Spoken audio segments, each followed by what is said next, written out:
नमस्कार मित्रों। तो जैसे हमने अपने पिछले वीडियो में रश्मि रति खंड काव्य के प्रसंग श्री कृष्ण की चेतावनी की कविता का वाचन किया था और उस पे हमने डिस्कशन किया था। तो इस तरह से ही रश्मि रथी, जिसका मीनिंग होता है सूर्य का सारथी, तो इस खंड काव्य का एक बहुत ही रोचक प्रसंग है। और रोचक प्रसंग है वो दानवीर कर्ण के बारे में है। जो इंद्र भगवान आते हैं और कर्ण से उसका कवच कुंडल, जो कि एक अजेय होने की गारंटी था कर्ण के लिए, वो मांगने आते हैं और कर्ण उसे दान कर देता है। तो वो प्रसंग है। और टोटल रश्मि रथी जो है में 7 सर्ग हैं।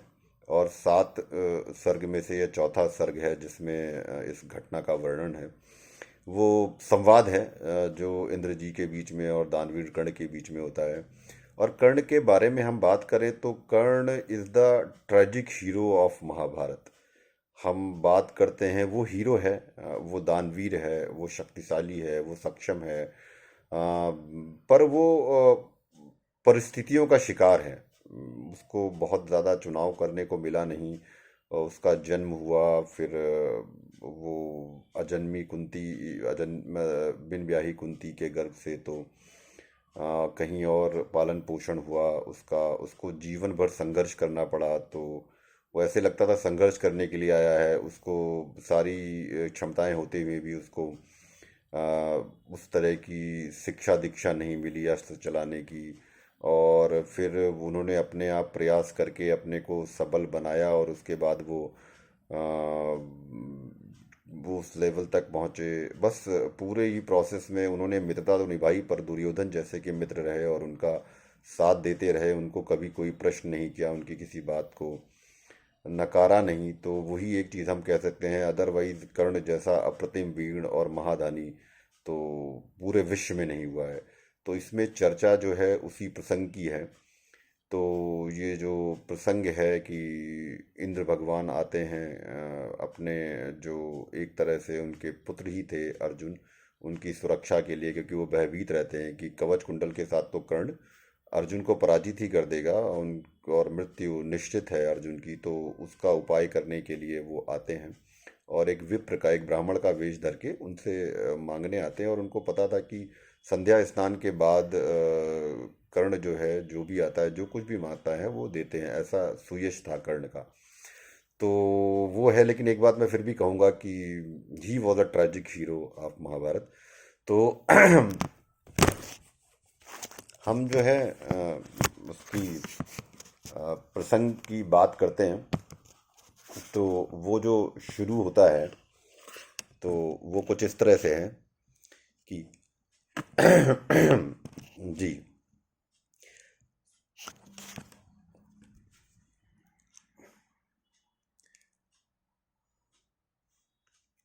क्षमा कीजिएगा।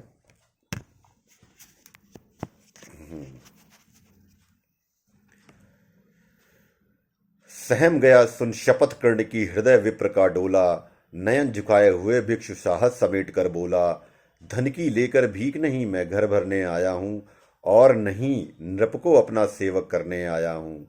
ये कुछ मुझको नहीं चाहिए, देव धर्म को बल दे। देना हो तो मुझे कृपा कर कवच और कुंडल दे। कवच और कुंडल, विद्युत छू गई कर्ण के तन को। पर कुछ सोच रहस्य उसने कहा गंभीर कर मन को। समझा तो ये और न कोई आप स्वयं सुरपति हैं। तो कर्ण को समझ में आ गया और उन्होंने बोला कि मैं समझ गया, आप देवराज इंद्र हैं जो आए हैं। समझा तो यह और न कोई आप स्वयं सुरपति हैं। देने को आए प्रसन्न हो, तब को नई प्रगति है। धन्य हमारा सुयश आपको खींच मही पर लाया। स्वर्ग भीख मांगने आज सच ही मिट्टी पर आया। और फिर कर्ण वो कहता है, क्षमा कीजिए इस रहस्य को तुरंत न जान सका मैं। छिप कर आए आप नहीं इससे पहचान सका मैं। दीन विप्र ही समझ कहा धन धाम धराधार लेने को। था क्या मेरे पास अन्यथा सुरपति को देने को। केवल गंध जिन्हें प्रिय उनको स्थूल मनुज क्या देगा। और व्याम व्यासी मिट्टी से दान भला क्या होगा। फिर भी देवराज भिक्षुक बनकर यदि हाथ पसारे, जो भी हो पर इस सुयोग को हम क्यों अशुभ विचारें। अतः आपने जो मांगा है दान वही मैं दूंगा। शिव दधीच की पंक्ति छोड़कर जग में यश न लूंगा। पर कहता हूँ मुझे बना निस्तार छोड़ते हैं क्यों, कवच और कुंडल लेकर प्राण छोड़ते हैं क्यों। तो कर्ण कहते हैं कि जब कवच और कुंडल ले ही रहे हैं तो आप फिर मेरी जान ही क्यों छोड़ रहे हैं। फिर वो आगे कहते हैं, एक सरकाज़्म की तरह से कर्ण जी कहते हैं, ये शायद इसलिए कि अर्जुन जिए आप सुख लूटें, व्यर्थ न उसके शर अमोघ मुझसे टकराकर टूटें। उधर करे बहुभांति पार्थ की स्वयं कृष्ण रखवाली, और इधर में लड़ू लिए ये देव कवच से खाली। और फिर उनको कहते हैं आप जरा सोचिए, तनिक सोचिए वीरों का यह योग्य समर क्या होगा। इस प्रकार से मुझे मारकर पार्थ अमर क्या होगा, कि आप कवच कुंडल ले लेंगे और उसके बाद अगर मान लो मुझे मार भी लेते हैं तो क्या इस तरह से अर्जुन पार्थ अमर हो पाएंगे सही से। एक बाज का पंख तोड़कर करना अभय अपर को, सुर को शोभे भले नीतियां नहीं शोभती नर को। ये तो नियत शरब पर चढ़कर आखिर तक पद पाना है, जहर पिला मृगत को उस पर पौरुष दुख लाना है। जय निश्चित हो तभी रिपु के सम्मुख होना है। वो ये भी कहते हैं कि मतलब आप चाहते हो कि जब जय सुनिश्चित हो जाए, जब आप जीतने के बिल्कुल कंफर्म है आपका, तभी आप अपने दुश्मन के सामने जाना चाहते हैं। जय निश्चित हो जाए तभी रिपु के सम्मुख होना है। देवराज हम जिसे जीत सकते ना बाहु के बल से, क्या है उचित उसे मारे हम न्याय छोड़कर छल से। हार जीत क्या चीज, वीरता की पहचान समर है, सच्चाई पर कभी हार कर भी ना हारता नर है। और पार्थ यदि बिना लड़ाई ही जय के लिए विकल हैं, तो वो कहते हैं कि अगर जीतना इतना इम्पोर्टेंट है उनके लिए और वो सिर्फ जीतना ही चाहते हैं बिना लड़े हुए मुझसे, तो मैं एक तरीका बताता हूँ। तो वो क्या कहते हैं कर्ण, और पार्थ यदि बिना लड़े ही जय के लिए विकल हैं, तो कहता हूँ इस जय का भी एक उपाय सरल है। कहिए उसे मोम की मेरी एक मूर्ति बनवाए, और काटकर उसे जगत में कर्ण जयी कहलाए। जीत सकेगा मुझे नहीं वह और किसी विधि रण में, कर्ण विजय की आश तड़प कर रह जाएगी मन में। जीत ते जूझ समर वीरों ने सदा बाहु के बल से, मुझे छोड़ रक्षित जन्मा था कौन कवच कुंडल में।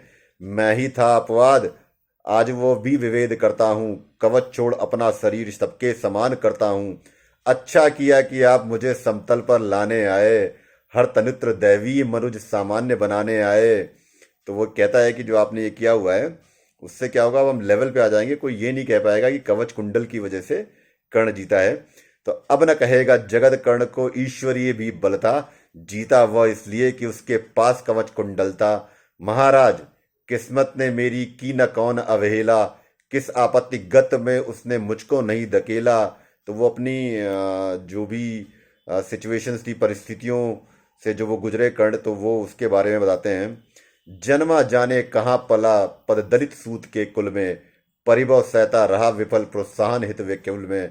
द्रोण देव से हो निराश वन में भृगुपति तक धाया, बड़ी भक्ति की पर बदले में शाप भयानक पाया। और दान जिसके कारण ही हुआ ख्यात में जग में, आया है बन विघ्न सामने आज विजय के मग में। तो उन्होंने बोला बहुत तरह की मैंने परेशानियां झेली, और जिस दान की वजह से मेरी ख्याति है, कीर्ति है, सुयश है, आज वो भी मेरे विजय के रास्ते में बाधा बन रहा है। ब्रह्मा के हित उचित मुझे क्या इस प्रकार छलना था, हवन डालते हुए यज्ञ में मुझको ही जलना था। सबको मिली स्नेह की छाया नई नई सुविधाएं, नियति भेजती रही सदा पर मेरे हित विपदाएं। मन ही मन सोचता रहा हूँ ये रहस्य भी क्या है, खोज खोज घेरती मुझी को जाने क्यों विपदा है। और कहें यदि पूर्व जन्म के पापों का ये फल है, तो फिर विधि ने दिया मुझे क्यों कवच और कुंडल है। समझ नहीं पड़ती विरंज की बड़ी जटिल है माया, सब कुछ पाकर भी मैंने भी भाग्य दोष क्यों पाया। जिससे मिलता नहीं सिद्ध फल मुझे किसी भी व्रत का, उल्टा हो जाता प्रभाव मुझ पर अधर्म सुगत का।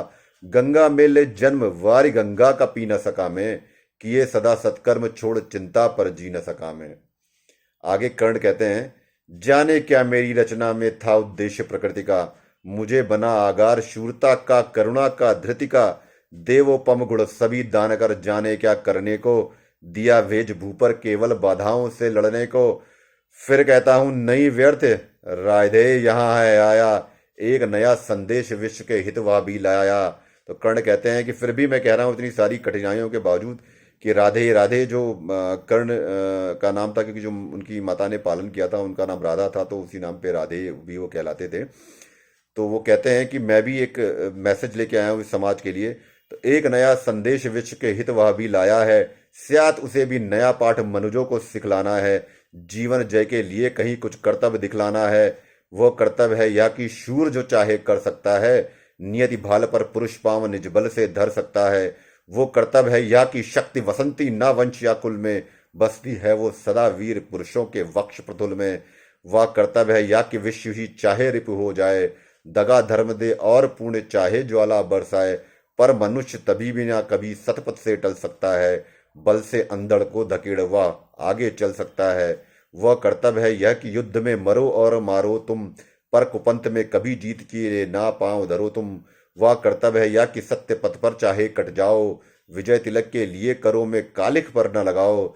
देवराज छल छद्म स्वार्थ कुछ भी ना साथ लाया हूँ, मैं केवल आदर्श एक उनका बनने आया हूँ, जिन्हें नहीं अवलंब दूसरा छोड़ बाहु के बल को, धर्म छोड़ भजते न कभी जो किसी लोभ से छल को।